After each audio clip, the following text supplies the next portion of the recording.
अस्सलाम वालेकुम, this is Bilal blogger and welcome to my channel. एक नई एक्साइटिंग वीडियो के साथ आपकी खिदमत में हाजिर हूँ। आज की वीडियो में हम बात करेंगे एक ऐसे टॉपिक पे जिसके बारे में बहुत ज़्यादा लोग पूछ रहे थे, क्योंकि जब काफ़ी सारे लोग एक चीज़ के बारे में पूछते हैं तो फिर मैं समझता हूँ कि उसके लिए एक वीडियो होना ज़रूरी है, ताकि जिन लोगों की इसके बारे में कन्फ्यूजन है वो दूर हो सके और उनका कंसेप्ट क्लियर हो सके। इस वीडियो को आखिर तक ज़रूर देखिएगा, क्योंकि इसमें प्रैक्टिकल तौर पर मैं आपको दिखाऊंगा जिस टॉपिक में आज हम टॉपिक को डिस्कस करेंगे, और वो है कंपेटिटर एनालिसिस। जी हाँ, competitor analysis most important thing for your website, क्योंकि जब आप अपनी वेबसाइट को रन करते हैं, एक एफिलिएट बेस्ड वेबसाइट आप बनाते हैं या कोई भी वेबसाइट हो, तो डेफिनेटली उसके लिए जो डिफरेंट किस्म के कंपेटिटर्स होते हैं उनको फॉलो किया जाता है। क्योंकि आप जब अपने वेबसाइट पे डिफरेंट किस्म के कीवर्ड्स को एक्सप्लोर करना शुरू करते हैं, और जो उन कीवर्ड्स के भी आप पे जो वेबसाइटें ऊपर आ रही होती हैं, टॉप पे आ रही होती हैं, तो वो बेसिकली आपके कंपेटिटर्स ही होते हैं। तो फिर आप देखते हैं कि आया कि कौन सा ऐसा काम कर रहे हैं, कौन सी एसईओ की ऐसी टिप्स ये अप्लाई कर रहे हैं जिसकी वजह से इनके कीवर्ड्स टॉप पोजीशन पे आ रहे हैं। तो इसके लिए ज़रूरी है कि कंपेटिटर एनालिसिस को सही प्रॉपर तरीके से समझा जाए, ताकि आप भी अपनी वेबसाइट के लिए जो आपके कंपेटिटर्स हैं उनको आप एनालाइज कर सकें और प्रॉपर तौर पर आप उनको फॉलो कर सकें। जब आप उनको फॉलो करेंगे, डेफिनेटली एक टाइम ऐसा आता है कि आप अपने कंपेटिटर्स को compete कर लेते हैं, क्योंकि आप जान जाते हैं कि वो किस तरह की जो टेक्निक्स हैं, किस तरह की जो टिप्स हैं एसईओ के हवाले से, तो वो अपनी वेबसाइट के लिए अप्लाई कर रहे हैं। जब आप उन चीज़ों को, उन्हीं टेक्निक्स को अपनी वेबसाइट के लिए अप्लाई करते हैं, तो डेफिनेटली फिर क्या होता है कि आपकी वेबसाइट भी उनके मुकाबले में आ जाती है और उन्हीं कीवर्ड्स पे रैंक करना शुरू हो जाती है जिन कीवर्ड्स पे आपके कंपेटिटर्स स्टैंड करते थे।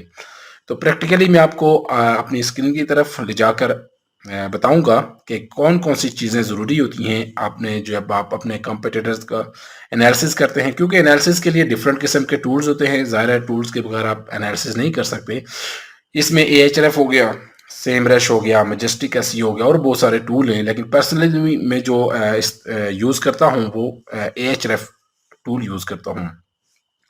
एएचआरएफ टूल के बारे में मैं आपको बताऊंगा कि कैसे आपने कंपेटिटर्स है उनको एनालाइज करना है, और वहां से वो चीज़ें आपने पिक करनी है, सेम वो आपने अपनी वेबसाइट के लिए अप्लाई करनी है। तो चलिए चलते हैं स्क्रीन की तरफ। लेकिन जिन दोस्तों ने अभी तक चैनल को सब्सक्राइब नहीं किया, काइंडली वो इसको ज़रूर सब्सक्राइब कर लें, ताकि आने वाली मज़ीद वीडियोस आप तक पहुंच सकें। चलते हैं स्क्रीन की तरफ। जी तो व्यूअर्स, स्क्रीन की तरफ आप देख सकते हैं।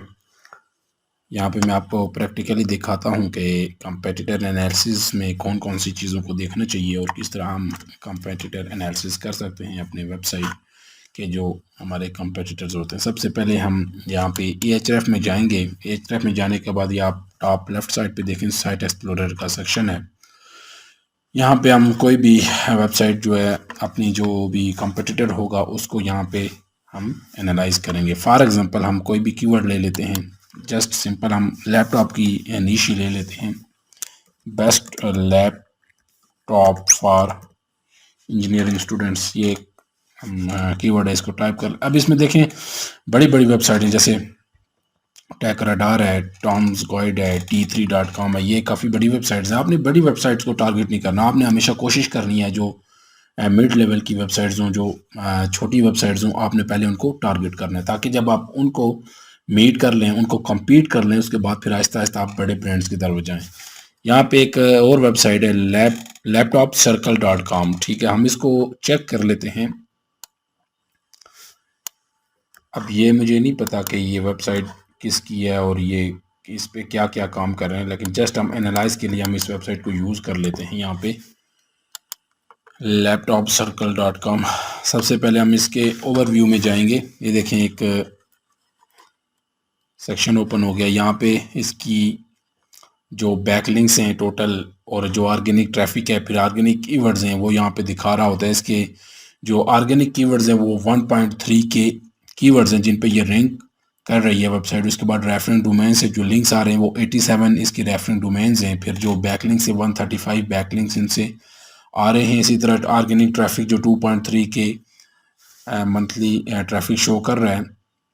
तो बेसिकली जो इसका ट्रैफिक होती है, जो एएचआरएफ शो कर रहा था, वो हमेशा कम ट्रैफिक दिखा रहा होता है, क्योंकि मैंने काफ़ी टाइम इसको हो गया है यूज़ करते हुए ये 2-3 टाइम्स, यानी अगर इसकी 2.3 के ट्रैफिक है मंथली तो मेरे ख्याल में इसकी ट्रैफिक होगी कोई 5000 से ऊपर होगी मंथली ट्रैफिक। ये इसका जी एक रिव्यू है। फिर यहाँ से आप नीचे डिफरेंट ग्राफ्स हैं, ठीक है।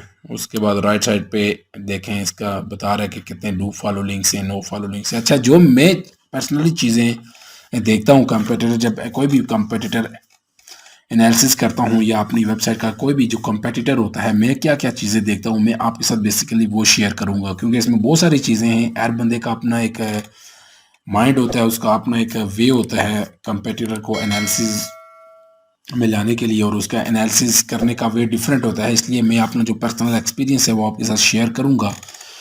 सबसे पहले जी मैं इसका जो है ना देखता हूँ कि टॉप पेजेस एक सेक्शन है राइट साइड पे, हम इसको ओपन कर लेते हैं। टॉप पेजेस का, टॉप पेजेस में क्या होता है, इसमें बेसिकली ये होता है कि जो आपके टॉप वाले पेजेस हैं जिनसे ज़्यादा ट्रैफिक आ रही है और जो कीवर्ड्स टॉप पे हैं, ये वो बता रहा होता है। अब देखें यहाँ पे ये 22 रिजल्ट्स ओपन हो गए हैं हमारे पास। इसमें सबसे पहले जो इसका कीवर्ड है, best laptop for engineering students, ये इसका एक मेन कीवर्ड है जिसकी सर्चेज आप वॉल्यूम देख लें 2300 वॉल्यूम है और इसकी पोजीशन 7 है, और इसकी जो ट्रैफिक है वो 356 आ रही है।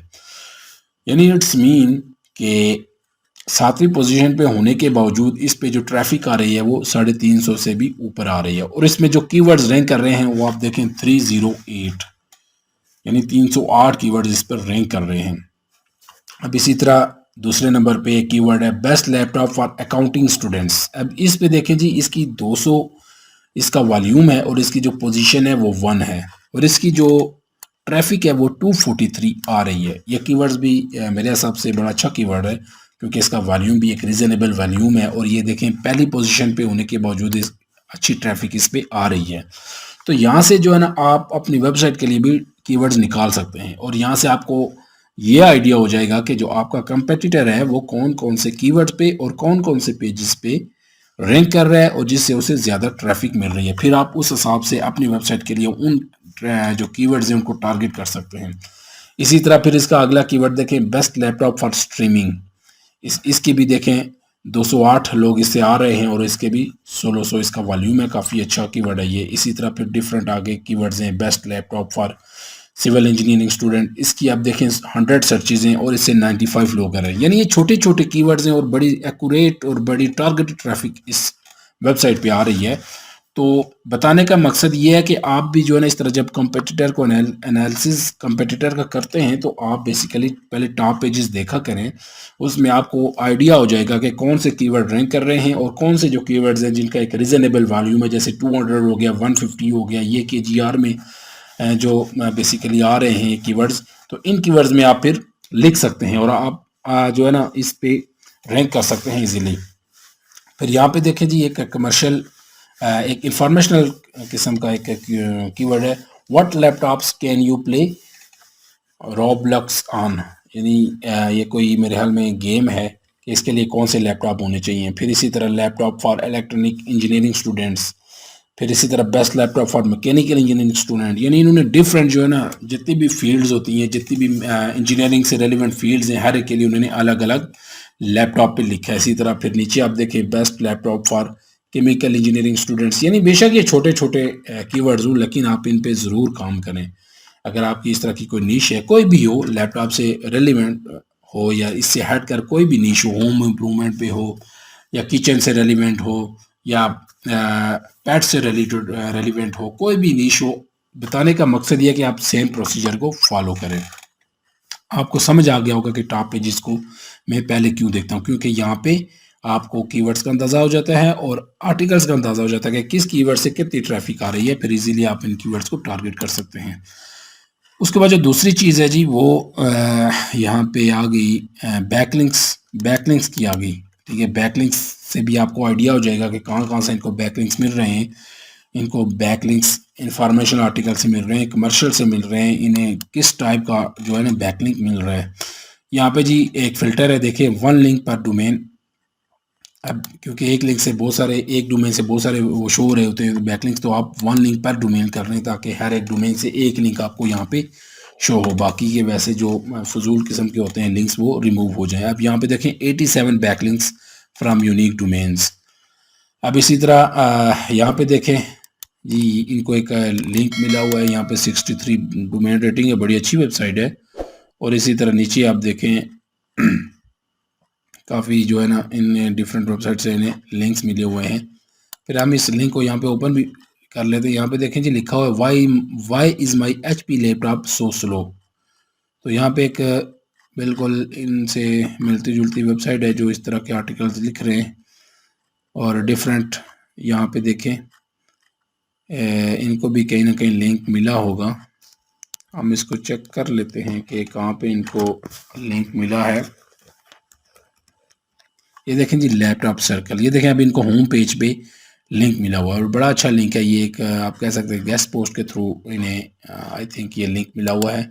और इसी तरह फिर आप इससे एक अच्छा आर्टिकल लिख के अपने इन वेबसाइट वालों को भी आप अप्रोच कर सकते हैं कि जी ये मैंने आपका आर्टिकल पढ़ा है, तो इसमें मैंने सोचा कि बहुत सारी चीज़ें मिसिंग है। फॉर एग्जांपल इसने कुछ चीज़ें लिखी हुई हैं, तो आप थोड़ा सा और डीपली जो है ना रिसर्च करके इससे अच्छा, ये देखें इन्होंने 2-2 लाइनें टोटल लिखी हैं, तो इसको आप बहुत अच्छा यानी और अच्छे वे से डिलीवर कर सकते हैं। जब आप इससे बहुत ज़्यादा अच्छा लिखेंगे तो ये देखें इतना लेंथी आर्टिकल भी नहीं है। फॉर एग्जांपल अगर इन्होंने 1000 वर्ड्स का लिखा हुआ है तो आप इसको 1500 वर्ड कर लें। आप इसको 1000 का तो ये नहीं है, मेरे ख्याल में ज़्यादा से ज़्यादा 600-700 वर्ड्स का होगा।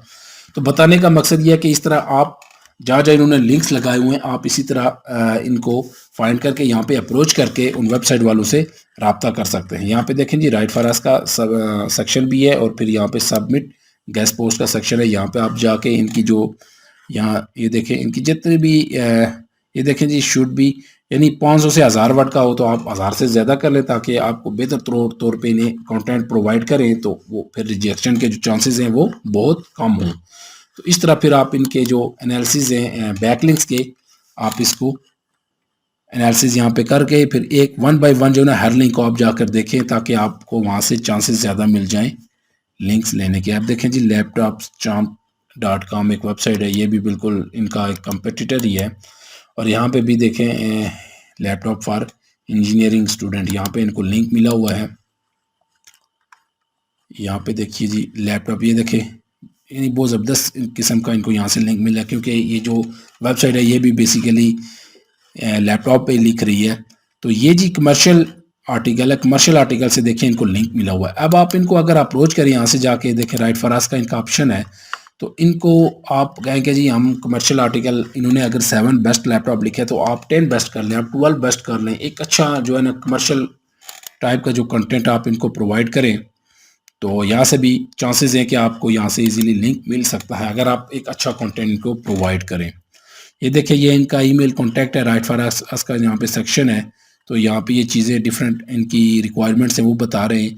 आप इन रिक्वायरमेंट्स को अगर यकीन करें A to Z बिल्कुल जैसा इन्होंने यहाँ पे बताया वैसे ही अगर इसको फॉलो करें तो सवाल ही नहीं पैदा होता कि आपकी गेस्ट पोस्ट इस वेबसाइट पे पब्लिश ना हो। ये मैंने आपको 2 एग्जांपल्स बता दिए, जो 2 इनके लिंक्स हैं जी, बड़ी अच्छी वेबसाइट से लिंक्स हैं। तो वहाँ पे जाके आप प्रॉपर उनको अगर गाइडलाइंस को फॉलो करें तो डेफिनेटली आपको वहाँ से लिंक्स मिल जाएंगे। तो ये हो गया जी आपका बैकलिंक्स एनालिसिस। ठीक है, पहला जो है ना टॉप पेजेस का मैंने बताया, दूसरा बैकलिंक्स का बताया, उसके बाद और भी काफ़ी सारी चीज़ें ये आप लेफ्ट साइड पे जाके देख सकते हैं 1 बाय 1। तो क्योंकि वीडियो लंबी हो रही है तो जो मेन चीज़ें जिनको मैं खुद फोकस कर रहा हूँ तो मैं चाह रहा हूँ कि वही चीज़ें मैं आपको यहाँ पे दिखाऊँ। फिर तीसरा जी ऑर्गेनिक कीवर्ड्स है। यहाँ पे आपको कीवर्ड से रेलिवेंट आइडिया होगा कि कौन कौन से कीवर्ड पे ये रैंक कर रहे हैं ताकि आप भी उन कीवर्ड्स पे काम कर सकें। ये देखें जैसा कि ये टॉप पेजेस पे भी आ रहा था। तो यहाँ पे दूसरा ये है कि ये देखिए best laptop for engineering student पे ये 7 पोजीशन पे है, इसका वैल्यूम 2300 है। इसी तरह इसकी कीवर्ड डिफिकल्टी 17 है और पोजीशन इसकी 7 है। इसी तरह ये डिफरेंट कीवर्ड्स हैं, यहाँ से आपको बेहतर तौर पे आइडिया होगा कि कौन सा कीवर्ड जो है हमें काम करना चाहिए, क्योंकि कौन से कीवर्ड पे कितनी ट्रैफिक आ रही है। साथ साथ देखें कि अगर 7 पोजीशन पे तो 140 ट्रैफिक है और अगर इसका मतलब है ये पहली पोजीशन पे हो तो इसकी ट्रैफिक 2-3 टाइम्स ज़्यादा हो जाएगी। तो यहाँ से जी आपको बहुत ज़बरदस्त किस्म का आइडिया हो जाता है कि अगर आपका कीवर्ड 5वीं पोजीशन पे है तो आपकी कितनी ट्रैफिक है, आपकी अगर कीवर्ड पहली पोजीशन पे है तो आपकी कितनी ट्रैफिक हो जाएगी। तो ये तीसरा जो है जी कीवर्ड का सेक्शन है, यहाँ पे 3 चीज़ें होंगी। पहला मैंने आपको टॉप पेजेस का बताया, दूसरा मैंने आपको बैकलिंक्स का बताया, तीसरा मैंने आपको कीवर्ड्स का बताया, ऑर्गेनिक कीवर्ड्स का। उसके बाद बहुत सारी और चीज़ें हैं यहाँ पे कि अपने जो इनके ब्रोकन अगर कोई लिंक्स हैं तो वो कौन-कौन से इनके ब्रोकन लिंक्स हैं, फिर इनके जो एंकर्स जो अपने बैकलिंक के लिए यूज़ करते हैं, कौन-कौन से यूज़ कर रहे हैं। फिर इसी तरह इंटरनल बैकलिंक्स का यहाँ पे जी एक ऑप्शन है, यहाँ पे आप इंटरनल बैकलिंक्स भी देख सकते हैं कि कौन-कौन से, ये देखें यहाँ पे ये बता रहा है कि इसमें कौन-कौन से इंटरनल जो बैकलिंक्स यूज़ किए हुए हैं। यानी ये एक आर्टिकल है और इसमें ये डिफरेंट जो है ना, ये स्टूडेंट्स गेमिंग इन कीवर्ड्स पे जो है ना ये इंटरनल लिंक्स इन्होंने यूज़ किए हुए हैं। तो यहाँ से आपको इंटरनल लिंक्स का भी आइडिया हो जाएगा, क्योंकि इंटरनल लिंक्स भी एक ज़बरदस्त फैक्टर है रैंकिंग का। इससे आपकी जो रैंकिंग है वो और स्ट्रांग होती है। तो ये 3-4 चीज़ें जो मोटी-मोटी मैंने आपको बताई हैं, जो काम की चीज़ें। वैसे तो इसमें आप देखें बेशुमार चीज़ें हैं, अगर आप इनको वन बाय वन देखना शुरू हो जाएँ, लेकिन जो ये मेन चीज़ें हैं जिनसे आपको रिज़ल्ट्स भी मिल सकते हैं और जिनको फॉलो करने से आपकी ट्रैफ़िक अच्छी हो सकती है और आपकी जो गूगल रैंकिंग है वो भी मज़ीद बेटर हो सकती है। तो उम्मीद है कि आपको ये वीडियो पसंद आई होगी और ये चीज़ें जो मैंने देखी आपको दिखाई हैं, इसको आप प्रैक्टिकली भी करें। इसी तरह आप जाके बैकलिंक्स के लिए अप्रोच करें, इंशाल्लाह आपको इनसे बैकलिंक्स भी मिलेंगे। तो अगर किसी किस्म का क्वेश्चन है आपका इसके हवाले से, कंपटीटर एनालिसिस के हवाले से कोई भी अगर चीज़ आपने पूछनी है तो आप इस वीडियो के कमेंट सेक्शन में ज़रूर पूछिए। इंशाल्लाह मैं इसको और अच्छे तरीके से एक्सप्लेन करने की कोशिश करूँगा। जी तो व्यूअर्स, मैंने आपको जैसा कि प्रैक्टिकली दिखाया है कि कैसे आप अपने कंपटीटर्स को एनालाइज कर सकते हैं डिफरेंट वे से, जिसमें आपके बैकलिंक एनालिसिस आ जाते हैं, आपके कीवर्ड्स आ जाते हैं, फिर वो पेजेस आ जाते हैं जिन पे वो रैंक कर रहे होते हैं और उन पे ज़्यादा ट्रैफिक आ रही होती है। ये सारी चीज़ें आप एएचआरएफ टूल के ज़रिए देख सकते हैं और मैंने आपको दिखाया भी है, क्योंकि जब आप अपने कंपेटिटर्स को एनालाइज करेंगे तभी आपको बेहतर अंदाज़ा होगा और तभी आपको आइडिया होगा कि आपके कंपेटिटर्स क्या कर रहे हैं, कौन-कौन सी चीज़ें अपनी वेबसाइट के लिए अप्लाई कर रहे हैं, जिसकी वजह से वो अच्छी पोजीशन पे है और अच्छी ट्रैफिक उनकी वेबसाइट पे आ रही है। तो ये एक वीडियो बनाने का मकसद यही था कि जो लोग इसके बारे में पूछ रहे थे और जिनकी बहुत सारी डिमांड भी थी इसके बारे में कि जी कंपटीटर एनालिसिस के बारे में ज़रूर वीडियो बनाएं, तो इसलिए मैंने सोचा कि इस वीडियो को बनाना भी चाहिए और इसको इसलिए भी शेयर करना चाहिए ताकि जब कोई न्यू भाई अपनी वेबसाइट को स्टार्ट करते हैं तो स्टार्ट करने के साथ साथ या स्टार्ट करने से पहले उनको आइडिया हो जाए कि उनके जो कंपेटिटर्स हैं वो अपनी वेबसाइट के लिए कौन-कौन सी चीज़ों को अप्लाई कर रहे हैं, ताकि आप स्टार्ट से ही उन्हीं चीज़ों को लेकर चलें ताकि और इसके साथ-साथ अपनी वेबसाइट को उनके मुकाबले में ला सकें, जिसकी वजह से आपकी इंशाल्लाह ट्रैफिक भी अच्छी हो जाएगी और जो गूगल रैंकिंग है वो भी आपकी अच्छी हो जाएगी। तो इसलिए मैं आपको ये रिकमेंड करूँगा कि जब भी आप अपनी वेबसाइट को स्टार्ट करते हैं या आपने स्टार्ट कर दिया तो ज़रूर अपने कंपेटिटर्स को एनालाइज़ करें। क्योंकि कंपेटिटर तो बहुत सारे होते हैं, लेकिन जो मोस्ट रेलिवेंट है वो जो मोस्ट जो है ना आपकी समझ लें कि जिस कैटेगरी पे आप काम कर रहे हैं उस कैटेगरी से क्लोज हूँ, उस कैटेगरी 100% नहीं तो तकरीबन 80-70% आपकी जो कैटेगरीज है उससे मैच करते हैं। फॉर एग्जांपल अगर आपकी लैपटॉप की साइट है तो आपके जो कंपेटिटर्स हैं वो भी लैपटॉप पे होने चाहिए, ना कि डिफरेंट ब्रॉड जैसे नीश हो गए जिसमें लैपटॉप भी आ जाता है, जिसमें फिर दूसरी एक्सेसरीज आ जाती है कंप्यूटर की, फिर इलेक्ट्रॉनिक्स की और डिफरेंट चीज़ें आ जाती हैं। जो सिर्फ लैपटॉप पे ही होगा वही आपका असल कंपेटिटर होगा। तो उम्मीद करता हूँ कि वीडियो आपको पसंद आई होगी और इस वीडियो को दोस्तों का ज़रूर शेयर करें, क्योंकि क्या पता आपके एक शेयर से किसी की जो बहुत बड़ी प्रॉब्लम सॉल्व हो जाए। और जाते जाते आपसे ये रिक्वेस्ट भी है कि चैनल को ज़रूर सब्सक्राइब कर लें, क्योंकि इसमें मेरी कोशिश होती है कि प्रैक्टिकली चीज़ें आपके साथ में शेयर करूं ताकि उन चीज़ों को आप अपनी एफिलिएट वेबसाइट के लिए अप्लाई कर सकें और अच्छे रिजल्ट गेन कर सकें। अपना बहुत सारा ख्याल रखिएगा और अपने जो इर्द गिर्द लोग हैं उनका भी ख्याल ज़रूर रखिएगा। इंशाल्लाह मिलते हैं नेक्स्ट वीडियो में, तब तक के लिए अल्लाह हाफिज़।